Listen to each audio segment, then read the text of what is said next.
திடீர்னு பகல் இரவா மாதிரி மொத்த உலகமும் இருண்டு போச்சுன்னா எப்படி இருக்கும்? நினைச்சு பார்க்கவே கொஞ்சம் பயமா இருக்குல்ல. ஆனா 2027ஆம் ஆண்டு ஆகஸ்ட் 2ஆம் தேதி அதான் நடக்க போகுது. அதுக்கு என்ன காரணம்?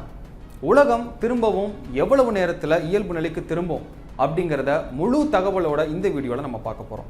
உலகம் இருள மூழ்க போற இந்த நிகழ்வுக்கு சூரிய கிரகணம் தான் காரணம். சூரியனுக்கும் பூமிக்கும் நடுவுல நிலவு வரும்போது சூரியனோட ஒளி பூமியை அடையாம மறைக்கப்படும். இதைத்தான் நாம சூரிய கிரகணம்னு சொல்றோம். பொதுவா இந்த சூரிய கிரகணம் அமாவாசை நேரத்துல தான் ஏற்படும். ஏன்னா அந்த நேரத்துல தான் நிலவு பூமிக்கும் சூரியனுக்கும் நடுவுல வரும். சூரிய கிரகணத்துல 3 வகை இருக்கு. நிலவு சூரியனை முழுசா மறைக்கிறதுக்கு முழு சூரிய கிரகணம்னு பேரு. நிலவு சூரியனை பகுதியா மறைக்கிறத பகுதி நேர சூரிய கிரகணம்னு சொல்லுவாங்க. சில நேரம் நிலவு சூரியனை மறைக்கிறப்ப சூரியனுடைய வெளிப்புற ஒளிவட்டம் மட்டும் தெரியும். இதை வளைய சூரிய கிரகணம்னு சொல்றாங்க. சூரிய கிரகணத்தை வெறும் கண்களால பார்க்கறது நல்லது கிடையாது. இதனால கண்ணாடிகள் பயன்படுத்தி தான் இதை நாம் பார்க்க முடியும். இந்த நிலையில 2027ஆம் ஆண்டு ஆகஸ்ட் 2ஆம் தேதி திங்கட்கிழமை அன்னைக்கு வர்ற சூரிய கிரகணத்தால மொத்த உலகமும் பகல் நேரத்திலேயே இருட்டுல மூழ்குமாம். இந்த முழு சூரிய கிரகணத்தால 6 நிமிஷங்களுக்கு இந்த மாதிரி உலகம் இருட்டுல இருக்கும்னு ஆராய்ச்சியாளர்கள் சொல்றாங்க. இதுக்கு அப்புறம் 2114 ஆண்டுகள் வரைக்கும் இந்த அரிய நிகழ்வு மறுபடியும் வராதுன்னு சொல்லப்படுது.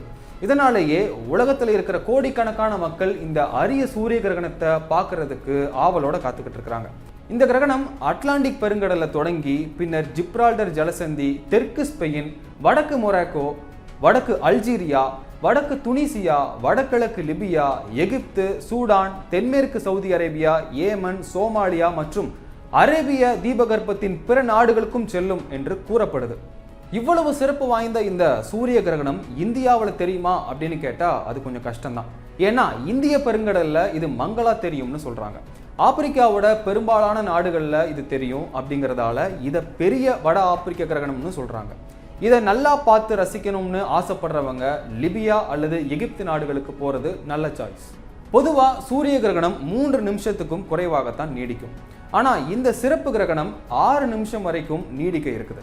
இதுக்கு 3 முக்கிய காரணங்கள் சொல்றாங்க. அதாவது பூமி சூரியன்ல இருந்து ரொம்ப தூரத்துல இருக்குது. இதனாலேயே சூரியன்ல இருந்து பூமி ரொம்ப குட்டியா தெரியும். அதே நேரத்துல நிலவு பூமிக்கு பக்கமா இருக்கிறதுனால அது பெருசா தெரியுது. அப்புறம் நிலவோட நிழல் பூமத்திய ரேகையில விழுந்து அதனால இந்த நிழல் ரொம்ப மெதுவாகத்தான் நகரும். இதுக்கு முன்னால கிமு 743ஆம் வருடம் ஏற்பட்ட சூரிய கிரகணம் 7 நிமிஷம் 28 வினாடிகள் வரைக்கும் நீடிச்சது. இதனால இது வரலாற்றோட மிக நீண்ட சூரிய கிரகணமா இன்றளவும் பார்க்கப்படுகிறது.